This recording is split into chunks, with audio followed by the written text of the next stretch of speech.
Alright, so we are going to talk about simple interest now. And simple interest is the rate of interest calculated on only the principal amount or on the portion of the principal amount that remains over time.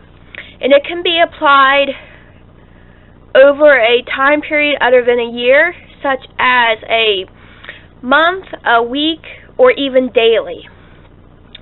Now, interest, I know a lot of you are thinking is bad, and it's not really bad.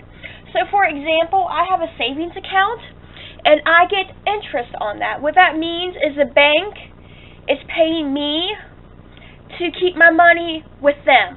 And it's not very much, it's less than 0.5%, but still, I'm getting money on that. I'm getting more money than what I had. It only comes out to being around under $5 a year, but still, it's $5 more I didn't have. Whereas on the other end, the most common interest that I know you are thinking of is on loans. And yes, that does mean you are going to pay more money than what you originally borrowed.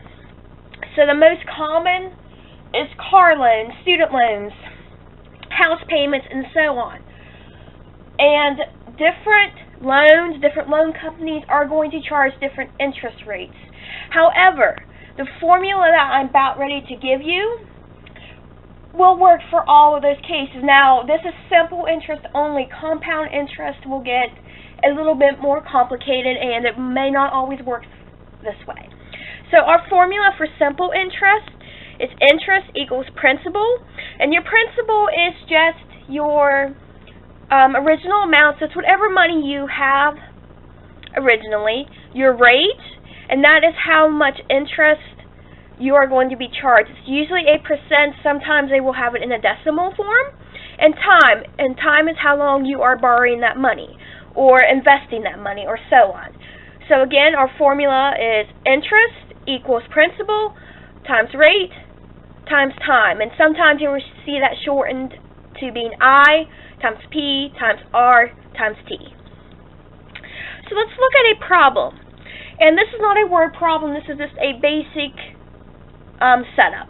So it gives you everything. So P is our principal, we have $475, rate is 17%, interest is $4. So we're going to use the formula from above, interest equals principal times rate times time.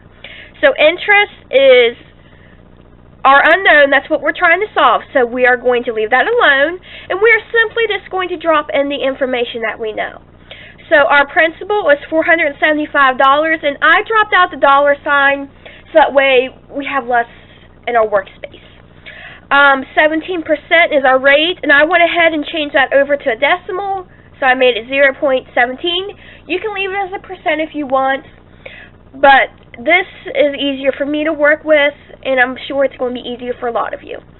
And then time is our 4 years.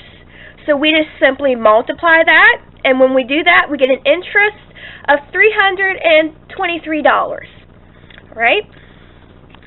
So now we can use this to figure out how much money we'll actually end up paying back, or even gain if you are happening to be investing this kind of money. So we are going to add the interest to the principal. So our interest amount is what we just figured out, which is $323, plus our original principal, which was $475, and when we add that up, we get $798. So we would end up paying, if this was a loan, $798 on this loan. Or if we were investing it in, say, Disney or something, this is what we would actually end up making, right?